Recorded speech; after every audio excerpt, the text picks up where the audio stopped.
বিচারপতি বনাম যুবনেতা তমলুকে অবসরপ্রাপ্ত বিচারপতি বনাম তৃণমূল যুবনেতা বিজেপির অভিজিৎ গঙ্গোপাধ্যায়কে টক্কর দিতে ভোট ময়দানে এবার দেবাংশু ভট্টাচার্য।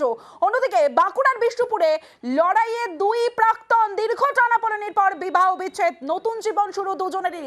এবার সরাসরি চলে যাব, আমার সঙ্গে রয়েছে মৈত্রীর সঙ্গে কথা বলবো। মৈত্রী, দুটো বিষয় জানতে চাইবো। একদিকে বিষ্ণুপুরে সৌমিত্র খাঁ এবং সুজাতা মণ্ডল, তাদের কি বক্তব্য? অন্যদিকে দেবাংশুর বিষয়টা একটু জানতে পারবো। অভিজিৎ গঙ্গোপাধ্যায় কে কি আন্ডার এস্টিমেট করার জন্যই দেবাংশুকে দাঁড় করানো হলো, নাকি চাকরি প্রার্থীদের প্রতিনিধি হিসেবে দেবাংশুকে দাঁড় করানো হলো?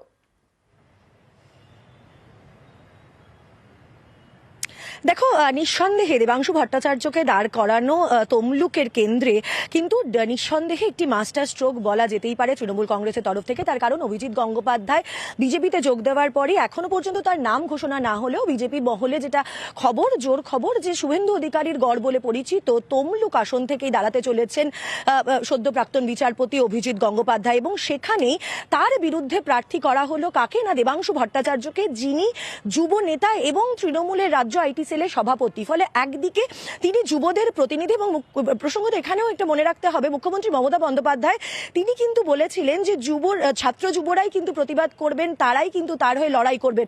ফলে সেই জায়গাতেই একেবারে যুব সমাজের প্রতিনিধি হিসেবেই দেবাংশু ভট্টাচার্যকে দাঁড় করানো তমলুক আসনে, এবং সেটাই কিন্তু একটা মেগা ফাইটের দিকেই কিন্তু ইঙ্গিত দিচ্ছে। একদিকে যখন অভিজিৎ গঙ্গোপাধ্যায় তিনি পরিচিত হয়েছেন এবং সাধারণ মানুষের মধ্যে যথেষ্ট প্রসিদ্ধ হয়েছেন তার বিভিন্ন রায়ের, বিভিন্ন বিচারে জড়িত রায়ে এবং বিভিন্ন ক্ষেত্রে চাকরি প্রার্থীদের বিভিন্ন ক্ষেত্রে যে তিনি যে রায় দিয়েছেন বা তার যে বিভিন্ন মন্তব্য, সেগুলোর জন্য তিনি ফেমাস হয়েছেন। এবং সেখানে দাঁড়িয়ে যুব সমাজের একজন প্রতিনিধি তার বিরুদ্ধে দাঁড়াচ্ছেন লড়াইয়ের ময়দানে। ফলে সেটা নিশ্চয়ই খুব ইন্টারেস্টিং একটা ফাইট হতে চলেছে তমলুকে, এবং বলা যেতেই পারে এটা তৃণমূল কংগ্রেসের মাস্টার স্ট্রোক।